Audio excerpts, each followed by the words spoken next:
actually in First Corinthians chapter 10:31 till 6:20 and we show that actually devotion is sick of him. First Corinthians 6:20 ni hamba na yaman mi da loki khai ni jivan na hi no phasa he na raw mi den saglo da bi hai da le la First Corinthians 21st di pa ka zala la mangla la ka sa sai or li aw ni den saglo da bi hai da le jaina achi devotion ni na you really Bible text and so mi san ni ya sai or la share sa ni ni ji itung hiba presino akasata ili nali Jesus Christo ashina loke gaini chiwana nanda ina tinda le milin hiba awe mil dem de fire indijini iwi timetuli iwi wasakli iwi krinkrali iwi ninchukli ringdat le milin hi sadat le wasakato hi Christo mil dem de fire indijini evangeliza nali ili Jesus Christo ashina loke gaini I Cristo in nome, nana Cristo in nome. Jena na yikjanga Cristo in nome jaka, I yikjanga Cristo in nome jaka. I tunna rinda dile sai kore hiba, awi mintem dek bai sare. I na Cristo in mintem dek bai ringaka. Jisu Cristo hi hal masak dadli. Wangla jaka mi pingna nawi iwi ajamarambi Jisu khere. Chuivai na Jisu li tiao la na thai sa pinjina. Nali na naida kana soba jina nawi wasalianga Jishuri hala kena dikisari. Jadi Jisu Kristo wimili temde kana sakta koi. Kebangla jika Bible nabi na pakai jing hal na biaile. Kasasa ya vali sai korjibang awi min temde kai salo jina. Sai korjai kajili sanser haile. Ili midat le dalen iwi sagte bagate iwi metugate iwi lasagate iwi de tiem, iwi khamata, iwi sanlai chongbai, iwi shinalu balan, nali ili mi kahai nao ngara, nao mir, nao laga, la yawan ngala asada, nali virana de tiem mi kahai, nali virana lasa tekmi, nali virana mutu tekmi, nali virana de tiem, kuin to khamata kami, nali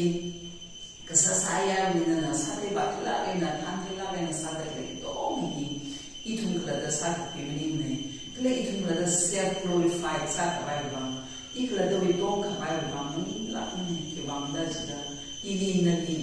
awi ashijina aman mi da ro hauda no wi passage na Kristo wi mi de na de lo da rawi pina na ha hang na hang da hauda ina na na ri da ke ba Kristo wi de de kai ko ina rawi pina ili chung ka dam kai sak jadi ina paninge yo rawi naw ni jika iwi likle to ni ba chui ni de kai jang ina sada le to ni ba chui ni jang awi bang hinda ni yang kala awi ka pha ni bing na chui thei ka ba wi bang ni yang ikla do wi de ba in sa thei da ham ba ka la le ni ki bang da jika ihi Kristawi naw sao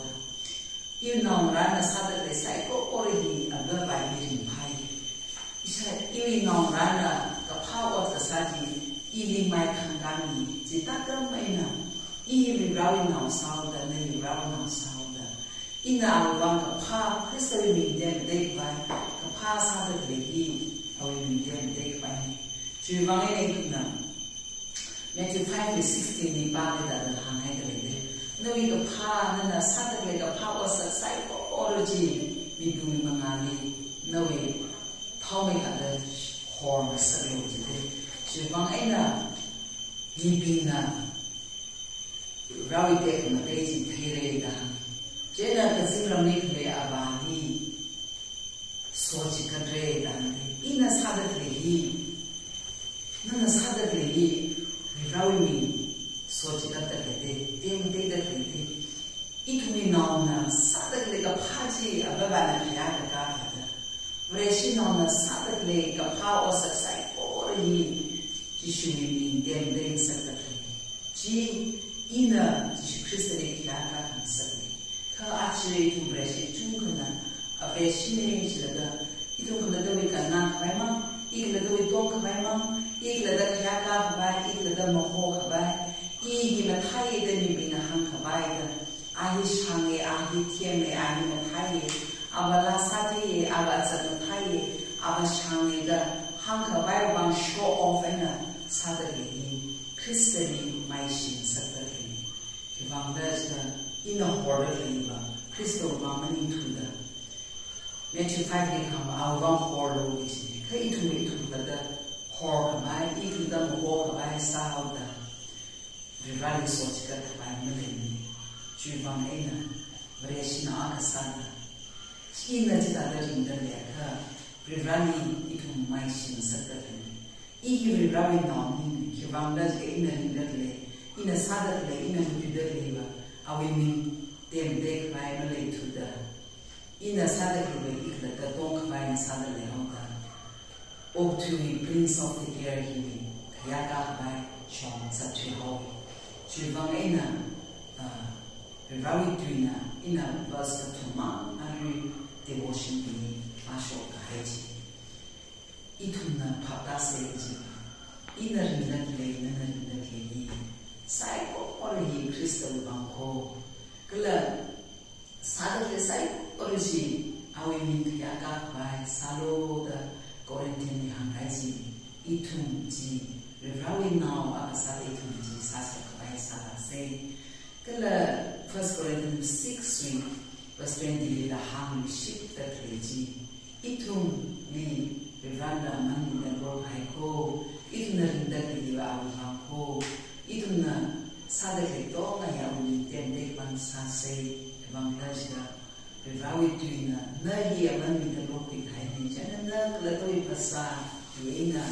ao mình tiền để phải sao luôn gì vì vậy tùy mà lại là cái